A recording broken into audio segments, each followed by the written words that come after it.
When casting about for a subject for the final submission to my video editing class, it occurred to me that I also want to send my holiday email to family and friends, and inviting them into my home for a look around seemed a welcoming thing to do. Further, I need to record some of my household possessions info for insurance and legacy purposes.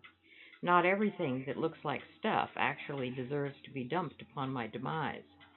So this is the start upon my video making career, shaky and tentative, ill-lighted, and up against a deadline. Eventually, I will do much better. For equipment, a friend gave me a Panasonic DMC FC8 when I went back to college to get certificates, one for web design and the other for Adobe apps. For training, I've taken the digital photography class at Skagit Valley College. I'm now finishing the Adobe Premiere Pro class there. Graduation is this December of 2018, and I'll complete the associate's degree by the end of the winter quarter. Having taken some videos and stills, I downloaded them and backed up and figured out how to adjust the color in the video portions. The stills I already knew how to fix up in Photoshop, although there is still room for improvement. First, Einstein, Einie, and I, as we were in the summer of 2014. Now for the home we share. The fuzzy close-up of the bed frame shows the locally hand-forged clips coming up soon.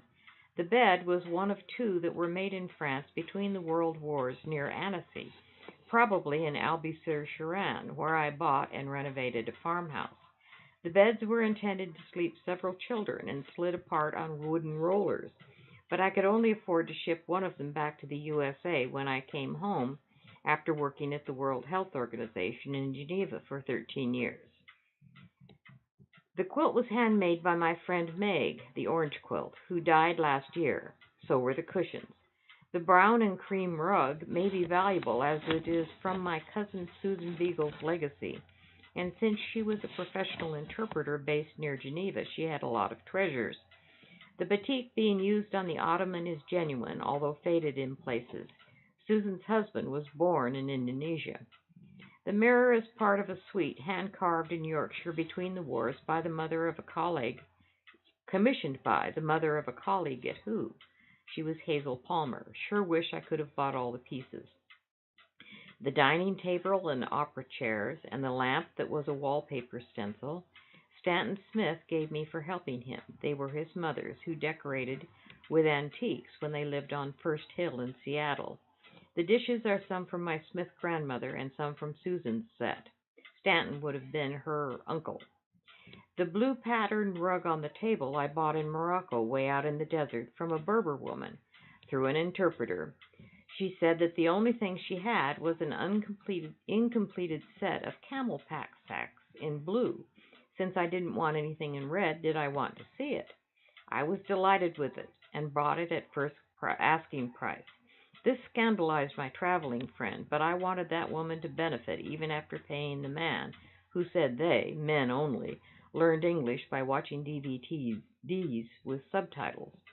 My great-grandfather had an open range ranch in the Oklahoma Panhandle when that was no man's land. The brand was the T6. The clock has a loud clunk intermittently, but was originally used in a one-room schoolhouse somewhere in the Pacific Northwest. My last contract at Boeing paid for renovating my kitchen with a two-drawer dishwasher and file cabinets for cupboards. Never more will I clean mouse mess out of my kitchen items, so there. Have I mentioned that I like color? Shiny color? The corner bed under the windows is for Einie, where he can see out, and thus my humble house. Thank you.